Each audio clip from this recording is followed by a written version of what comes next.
They call me the first woman in America to make $1 million with her own 2 hands. But before the factories, before the mansion on the hill, I was just Sarah Breedlove, born on the same Louisiana cotton fields where my mother and father had been enslaved. By the time I was 7, both of them were gone, and I was an orphan picking cotton beside my sister.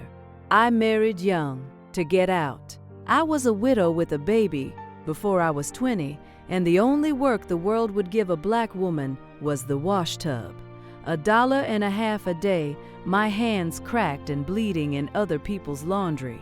But I would look up from that gray water, and I would dream of something more.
It was my own hair that changed everything. In those years, with the lie and the heat and the worry, my hair began to fall out in patches, and I was ashamed to be seen.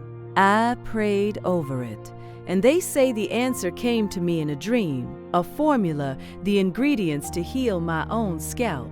I mixed that first batch over my own stove in a washerwoman's kitchen, and I rubbed it in. And slowly, my hair grew back.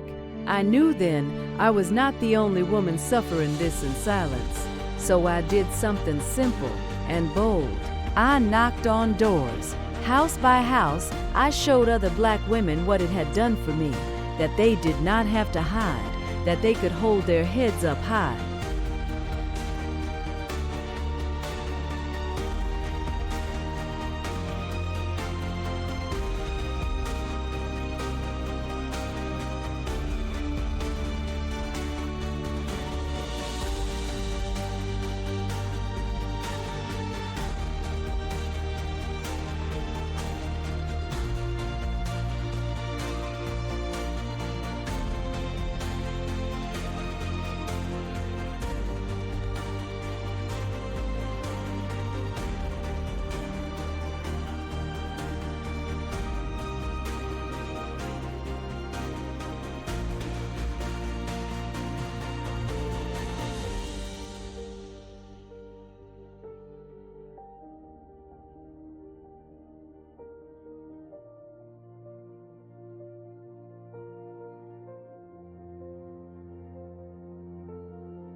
I did not stop at a tonic. I built a factory on my own ground in Indianapolis and a school to go with it.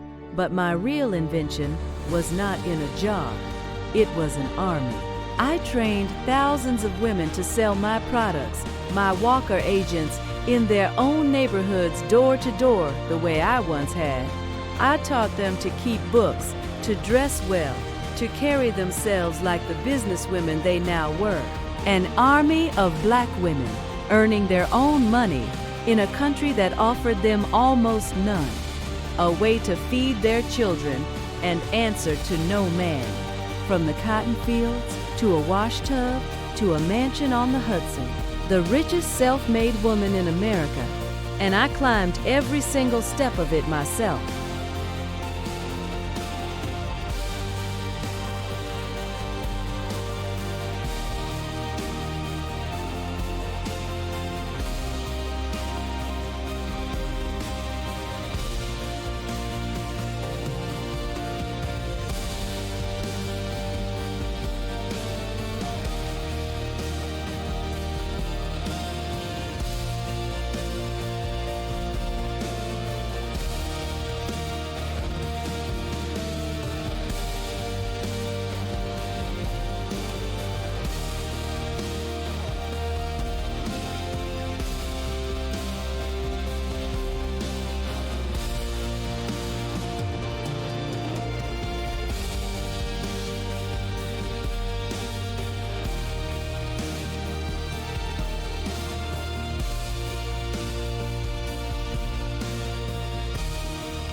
But money was never the whole of it. I gave it where it was needed, to schools, to the elderly, to young people who would never know my name. I joined the delegation that went to the gates of the White House to demand an end to the lynching of our people. I said it plainly, to anyone who would listen. I came from the cotton fields of the South. I was promoted to the washtub, and from there I promoted myself into business. I built my own factory, on my own ground. When I died, in 1919, I left it all to my daughter, Alelia, who would fill those rooms with music and poetry and joy. They tried to keep us at the bottom. I spent my whole life lifting us up. Remember my name?